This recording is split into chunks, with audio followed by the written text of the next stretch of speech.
Good evening, dear sisters and brothers. Welcome to today's edition of Being Heartful Every Day. This program, Being Heartful Every Day, a joyful adventure, is being conducted to collaborate with the 125th birth anniversary of Puja Sri Ram Babuji Maharaj.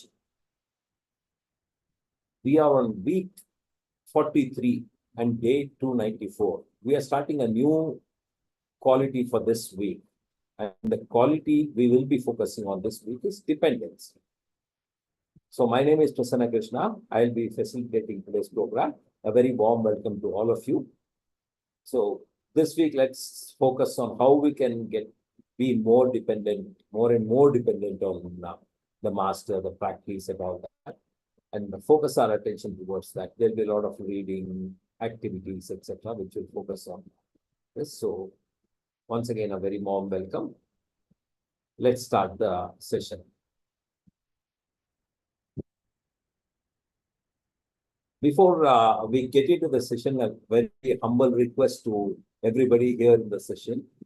Each day, let's try to think of one or two associates of ours in a friends and family circle who are not yet started this practice of heartfulness. And what we'll do is we'll pray for them that they should become sincere practitioners of heartfulness and forward the link to the master classes by Ravi Daji. So let's try to do it for one or two people each day. Also, this program, Being Heartful Every Day, is being extremely well received.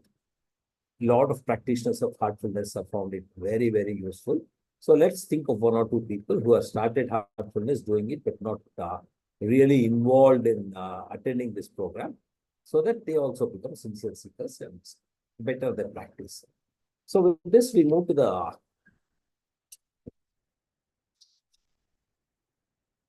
reading material today. We are looking at,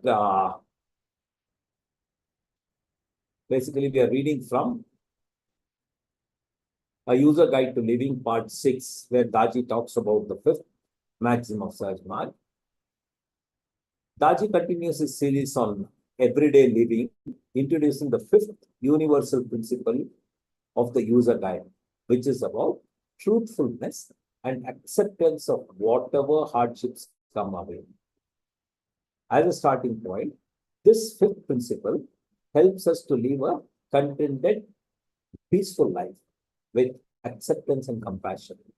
Then as we progress, it guides us towards the ultimate nature of truth and reality.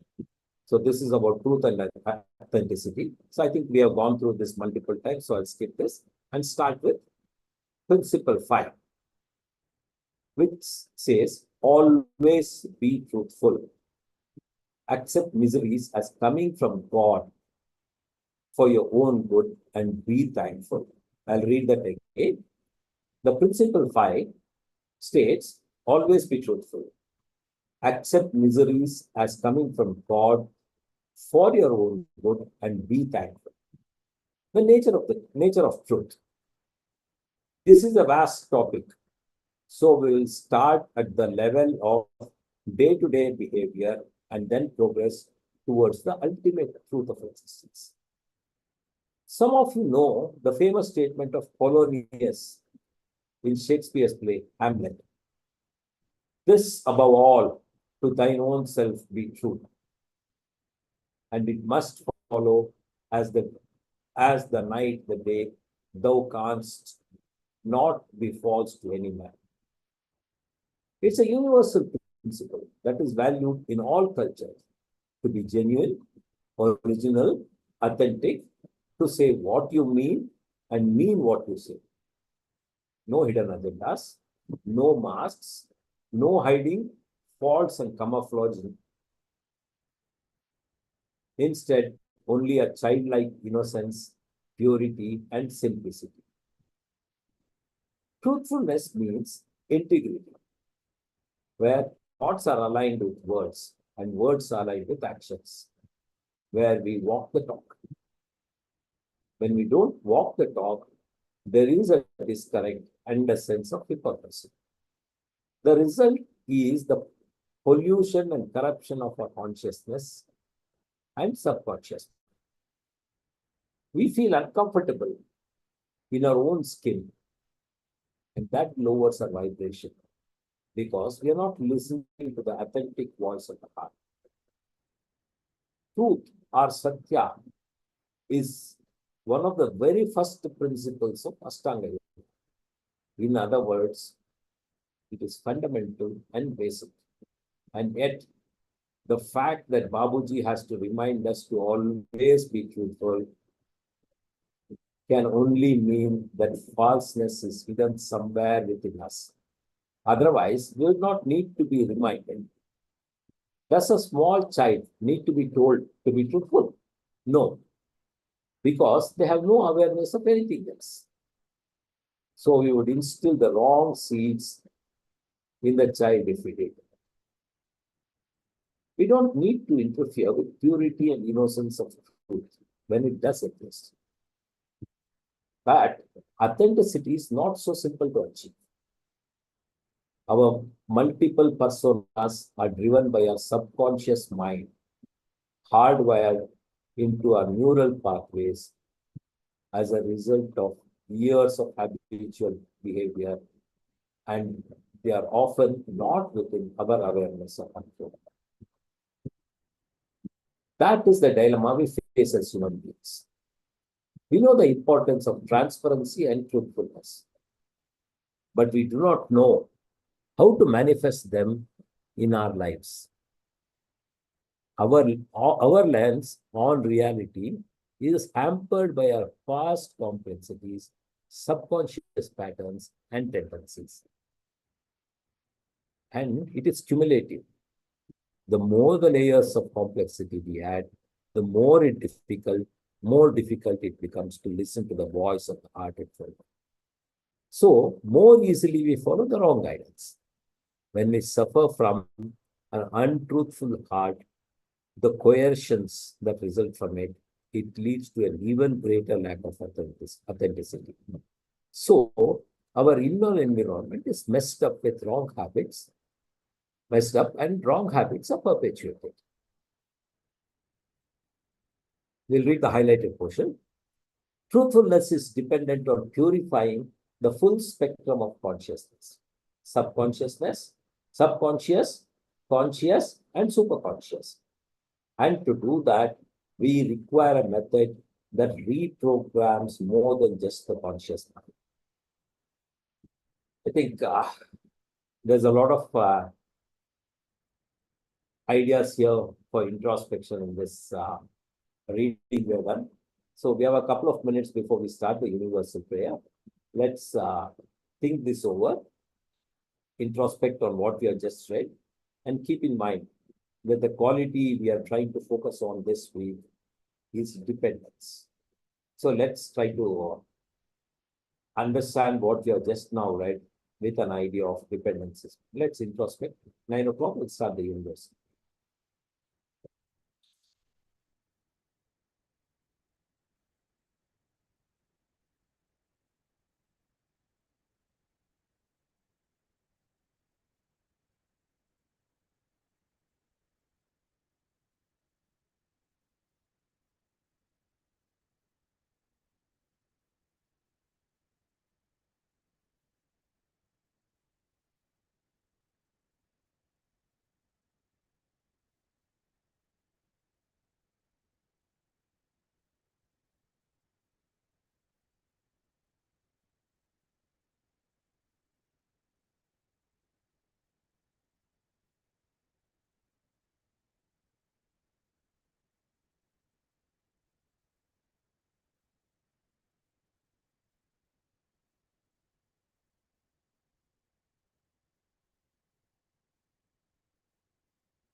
So it's 9 o'clock now. Let's start the universal prayer. Let's, sorry, let's sit comfortably, gently close our eyes, get into a very prayerful attitude, and start a prayer that all brothers and sisters are being filled with love and devotion, and real faith is growing stronger in them. While these words are extremely potent, filled with meaning, I think we can contribute a lot to the effectiveness of the prayer if we can inculcate this attitude of deep prayerfulness. We should forget ourselves, go into the prayerful mode, and pray for our brothers and sisters. And also, our heart should be filled with whatever we are praying for. We want to develop love, devotion, and faith in our brothers and sisters. So, with a heart full of love, devotion, and faith, let's pray and a deep attitude of prayerfulness. Let's pray that all brothers and sisters are being filled with love and devotion, and real faith is growing stronger. Also, I think we should also do one more thing. Let's also try to introspect and see whom are we praying to. This universal prayer is being offered, but whom are we offering to? Let's all introspect. हम आराम से बैठेंगे, धीरे से अपना आंखें बंद करेंगे और एक गहरी प्रार्थना में डूब जाएंगे और ये प्रार्थना करेंगे कि सभी भाई बहन प्रेम और भक्ति से कर रहे हैं और उनमें सच्ची श्रद्धा दृढ़ होती जा रही है। जैसे हम बात कर रहे हैं, एक प्रार्थना जो बाबूजी महाराज ने हमें दिया है, ये बहुत अर्थगर्भित है, बहुत गहरी मतलब है उसमें। पर उसको अगर हम बहुत इफेक्टिव बनाना चाहते हैं तो अपने दिल में जो अपने भाई बहनों के लिए प्रे कर रहे हैं, वो अपना दिल में पूरा से पूरा भर के रहना चाहिए। प्रेम, भक्ति, श्रद्धा अपना दिल में पूरा भर के अगर हम गहरी प्रार्थना भाव में प्रार्थना करेंगे, उसका बहुत असर पड़ेगा। हम ये प्रार्थना करेंगे कि सभी भाई बहन प्रेम और भक्ति से भर रहे हैं और उनमें सच्ची श्रद्धा दृढ़ होती जा रही है। ये भी सोच लीजिए, एक सोचने का विचार है, हम ये जो यूनिवर्सल प्रेयर कर रहे हैं, किसको कर रहे हैं? ये ऑफर कर रहे हैं, हम अपना प्रार्थना ऑफर कर रहे हैं, किसको ऑफर कर रहे हैं? इसके बारे में सोच लीजिए। प्रार्थना करेंगे। Will continue our prayers to 9:50।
Now, by trying to retain the prayerful attitude, we can gently open our eyes.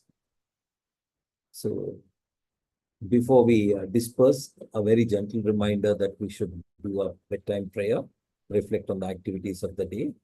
And also, since we are starting a new topic, new quality for this week, I think all of us should really look at what dependency means. What are we dependent on? Are we dependent on the master? Are we dependent on the practice? Are we dependent on the preceptor? Are we dependent on the mission? If so, what does the dependency mean? Do we have to submit everything to them, or do we have a role to play apart from the dependency? When we are saying we are dependent on them, do we have a role to play also? So let's introspect on all these points during our meditations, during our daily activities, so that we gain maximum out of it, get clarity on what this dependency means. I'm sure the whispers in the reading will also help. So with that, let's disperse. See you all tomorrow at 6 a.m. in the morning. Thank you. Namaste. Good night.